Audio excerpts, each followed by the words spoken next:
Okay, മറ്റൊരു വിഷയത്തിലേക്ക് പോയാൽ ഐസൺ, ഈ ഇസ്രായേൽ ഹമാസ് വെടിനിർത്തൽ കരാറിന്റെ ഭാഗമായി ബന്ദികളെ മോചിപ്പിക്കുന്നത് ഘട്ടം ഘട്ടമായി തുടരുകയാണല്ലോ. 6 ബന്ദികളെ കൂടി ഈ ആഴ്ച ഹമാസ് വിട്ടയക്കും എന്നാണ് അറിയുന്നത്. സൈനിക നടപടികളെ തുടർന്ന് വടക്കൻ ഗാസയിൽ നിന്ന് ഒഴിഞ്ഞുപോയവർക്ക് ഇന്നു മുതൽ തിരിച്ചെത്താം എന്നുണ്ട്. ഹമാസ് ബന്ദികളാക്കി 7 പേരെയും ഇസ്രായേൽ തടവിൽ കഴിയുന്ന 200 പലസ്തീനികളെയും ഇതുവരെ മോചിപ്പിച്ചിട്ടുണ്ട്. ഐസൺ, ഈ കാര്യത്തിൽ എത്രത്തോളം ബന്ദികൾ ഇതിനോടകം മോചിതരായിട്ടുണ്ട്? എത്ര പേർക്ക് തിരിച്ചെത്താൻ ആയി? വിവരങ്ങൾ. വീണ, നിലവിലെ സാഹചര്യത്തിൽ ബന്ദികളുടെ മോചനം സംബന്ധിച്ച് കർശനമായ നിലപാടാണ് അമേരിക്കയുടെ ഭാഗത്തു നിന്ന് പോലും ഉണ്ടായത്. ലോകം മുഴുവൻ അക്കാര്യത്തിൽ കൃത്യമായ നിലപാട് സ്വീകരിക്കുകയും ചെയ്തു. അതിൻ്റെ ഭാഗമായാണ് ഇക്കഴിഞ്ഞ ദിവസങ്ങളിലായി 2 ശനിയാഴ്ചകളിലായി 7ഓളം ബന്ദികളെ ഹമാസ് 2023 ഒക്ടോബർ 7-ന് ബന്ദികളാക്കിയ 7ഓളം പേരെ, അതായത് ആദ്യഘട്ടത്തിൽ 3ഉം രണ്ടാം ഘട്ടത്തിൽ 4 പേരെയും വിട്ടയക്കുന്ന ഒരു തീരുമാനമുണ്ടായത്.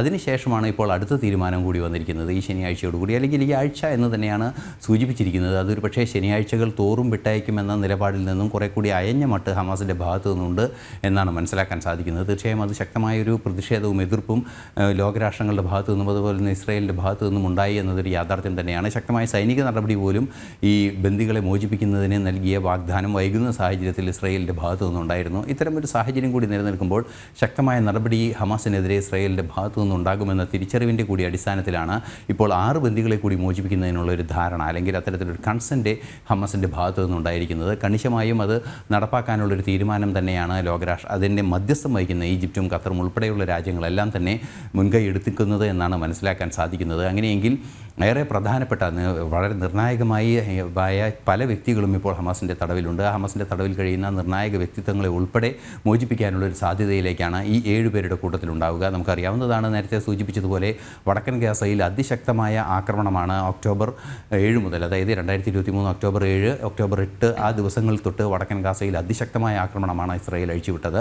സ്വാഭാവികമായും നമുക്കറിയാവുന്നതാണ്, അതിന് തൊട്ട് തലേ ദിവസം ഇസ്രായേലിൽ കടന്നു കയറി വലിയ ആക്രമണം നടത്തിയതിനെ ശക്തമായ തിരിച്ചടിയുടെ ഭാഗമായി ഹമാസിനെ ഇല്ലാതാക്കുമെന്ന നിലപാട് സ്വീകരിക്കുകയും വടക്കൻ ഗാസയിലെ പൂർണ്ണമായും സിവിലിയൻ ജനതയോട്, സാധാരണക്കാരോട് മുഴുവൻ ആ സ്ഥലം വിട്ടുപോകാൻ, അതല്ലെങ്കിൽ സുരക്ഷിത സ്ഥാനങ്ങളിലേക്ക് മാറാനുള്ള നിർദ്ദേശം അന്ന് നൽകിയതാണ്. അതിൻ്റെ ഭാഗമായി പല ഘട്ടങ്ങളിലായി അവർ മാറിയിരുന്നു. അതിനെ പ്രതിരോധിക്കാനുള്ള നീക്കങ്ങൾ ഹമാസ് നടത്തിയിരുന്നു എങ്കിൽ കൂടി വലിയ തോതിൽ അത്തരത്തിൽ ജനങ്ങൾ പലായനം ചെയ്യുന്നൊരു സാഹചര്യമുണ്ടായി. അത്തരത്തിൽ പലായനം ചെയ്ത ജനങ്ങളെയെല്ലാം തന്നെ അവിടേക്ക് തിരിച്ചെത്താനുള്ള ഒരു അനുമതി ഇസ്രായേലിൻ്റെ ഭാഗത്തു നിന്നുണ്ടാകുന്നു എന്നതാണ് ഇപ്പോൾ ഏറ്റവും പ്രധാനപ്പെട്ട ഒരു ഘടകം. അത്തരത്തിൽ ഇസ്രായേലിൻ്റെ അനുമതിയോടുകൂടി വടക്കൻ ഗാസയിലേക്ക് കൂടുതൽ പേരെത്തുന്ന ഒരു സാഹചര്യം കൂടി ഉണ്ടാകുന്നു എന്നത്, അവരുടെ നാട്ടിലേക്ക് എത്തുന്ന ഒരു സാഹചര്യം കൂടി ഉണ്ടാകുന്നു. സ്വാഭാവികമായും ഈ സംഘർഷം പല ഘട്ടങ്ങളായി, പല രീതികളായി പരിഹരിക്കുന്നതിനുള്ള നീക്കങ്ങളാണ് നടക്കുന്നത് എന്നാണ് അറിയാൻ സാധിക്കുന്നത്. തീർച്ചയായും ഈ ബന്ദികളെ വിട്ടുകൊടുക്കുന്നതോടുകൂടി കുറെ കൂടി ലിബറലായ നീക്കങ്ങൾ, കുറെ കൂടി ശാന്തവും സമാധാനപരവുമായി മേഖലയിൽ പ്രശ്നങ്ങൾ പരിഹരിക്കുന്നതിനുള്ള നീക്കങ്ങൾ ഇസ്രായേലിൻ്റെ ഭാഗത്തു നിന്നും ഉണ്ടാകുമെന്നാണ് ഇപ്പോൾ പ്രതീക്ഷിക്കുകയും ചെയ്യുന്നത്. തീർച്ചയായും അത്തരം യാഥാർത്ഥ്യത്തിലേക്ക് തന്നെയാണ് പോകുന്നത്. നമുക്കറിയാവുന്നതാണ്, ശക്തമായ ഇടപെടൽ സൈനിക തലത്തിൽ ഉണ്ടാകുമെന്ന ഒരു ഭയം തന്നെയാണ് ഹമാസിനെ ഇക്കാര്യങ്ങളെല്ലാം തന്നെ ചെയ്യാൻ നിർബന്ധിതരാക്കുന്നത് എന്നൊരു യാഥാർത്ഥ്യം കൂടി നിലനിൽക്കുന്നുണ്ട്. ശരി, America, Colombia, Gaza, Hamas, Israel വിവരങ്ങൾ നൽകുകയായിരുന്നു ഐസൺ ജോസ്.